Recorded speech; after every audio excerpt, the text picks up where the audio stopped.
guys, welcome back to the channel. I am showing up very naturally today. I'm not all done up. I don't have my makeup done. I don't have like my hair done or an outfit on. I'm just in my pajamas. I just wanted to come on here and talk about something that has been on my heart lately. And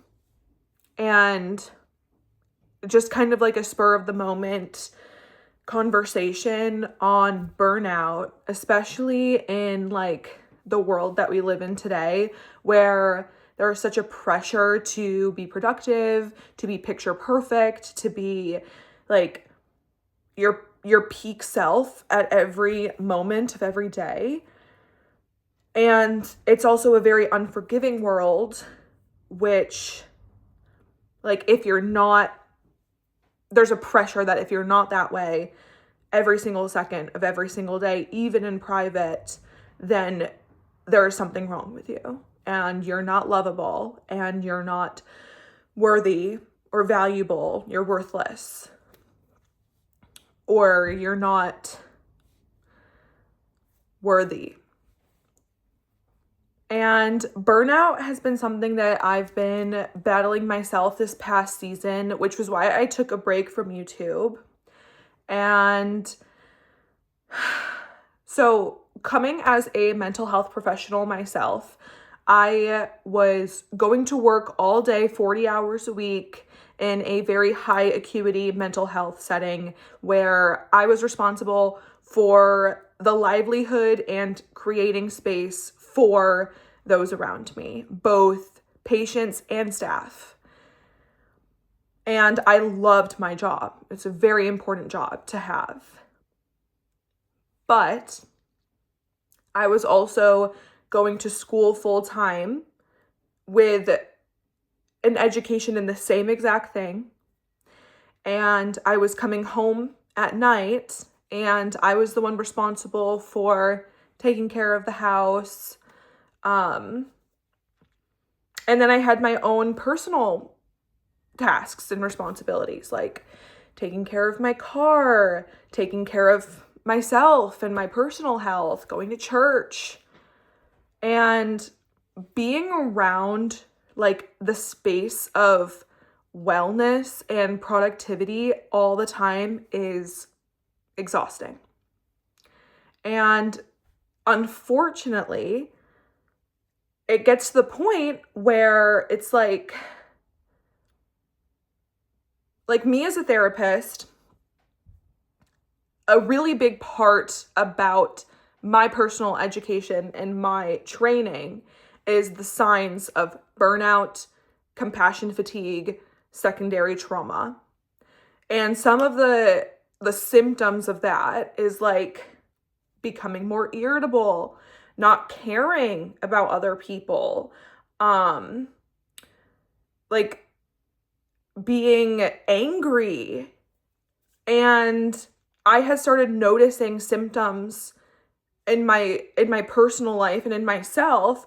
I try my best not to let it come into work with me, because that is the most important setting, because that is like the actual effect that I am having on another human life. But it like dwindled the space in my life for other things and the things that truly matter the most to me. And I knew in my head that it would be over soon. It was only for a season. There was very much a time clock on it where, 3 months from now, a few weeks from now, this week, it'll be over. And then I'll be able to recharge. But I also had to be able to get to that point. And so I think a lot of people don't realize that we need to take care of ourselves when we are in the green and the yellow before we get to the red. Because by the time we get to the red, the things that usually help us are not going to be effective anymore.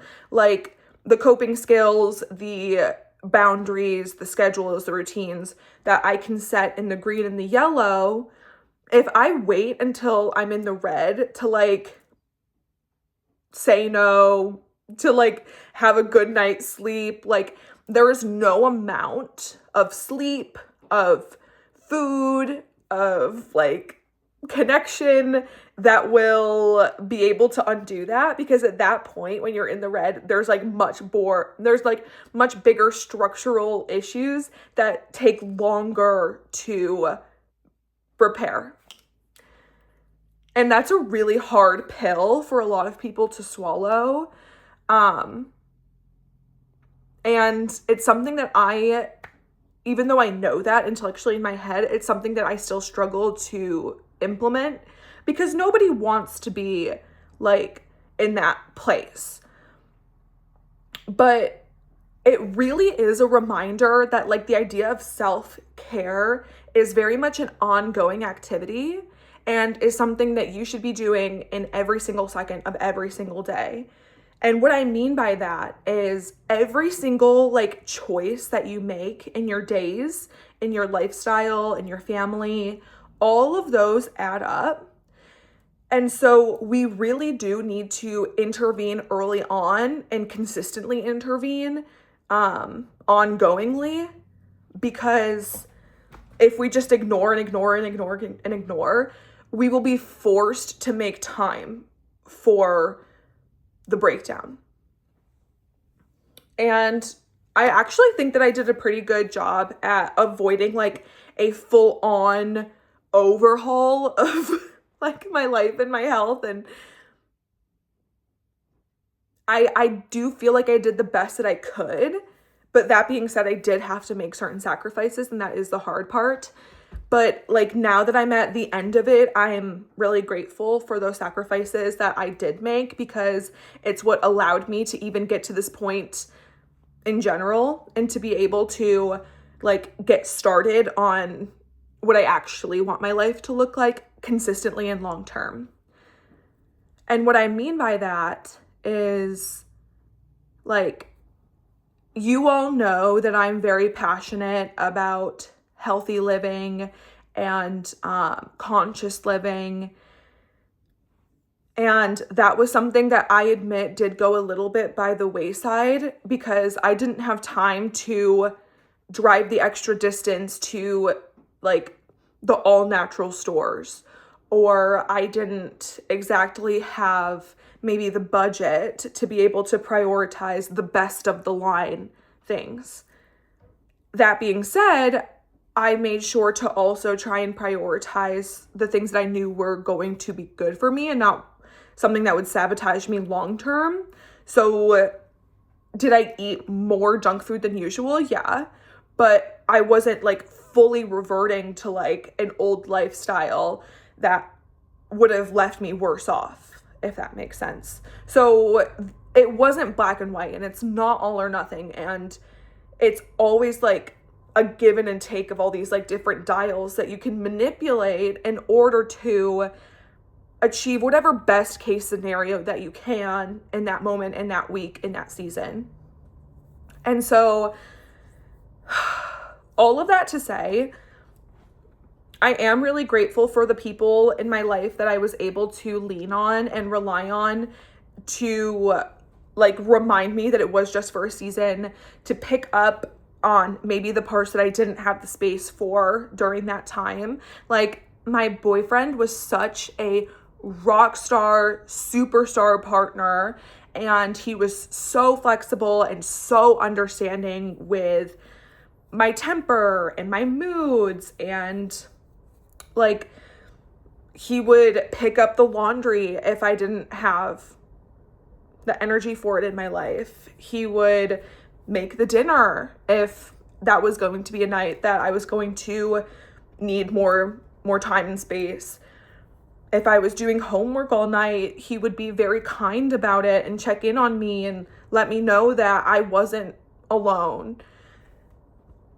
And I think that was one of like the biggest things that kept me in that groove of self-care too, because of that like constant reminder of this is only for a season, this is self-care, and this is very much intentional, and it's not forever, and you're not alone. And I would love for us as a society to get to the point where that's a collective thing, because a lot of people say like it takes a village when it comes to like kids and children and babies and motherhood.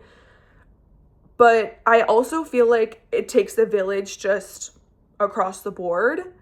And there are so many people like in my church who like, oh, my kiddo's sick today, I have to stay home, there's the flu going around in my house, or like it's the slow season at work or whatever it may be. And like being able to jump in when you can and like take turns being the one to be supportive and being the one to be supported is really important to me, and was something that I was trying to be conscious of the entire time. The days when I did find that I had more energy and more space, I was making a point to stay consistent on my relationships and to check in on those who checked in on me and do what I could from my end, like willingly, and something that wasn't going to overexert me, so that I could maintain that momentum. And all of this to say, I think burnout and support isn't something that's talked about nearly enough. And it's not usually a conversation that most people want to have, but it's a really important and worth it conversation to keep open throughout the circles in your life. And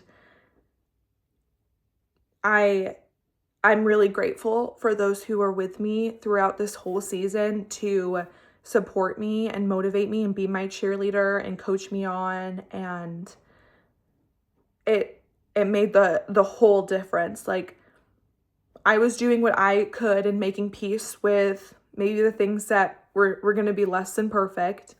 And they also were making that space for me to be less than perfect, which was something that I really appreciated.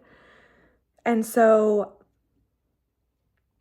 I hope that maybe by me sharing this, I would be able to help somebody else in the same position and bring some clarity and some perspective on like what to do in burnout and how to prepare for it, because it will happen.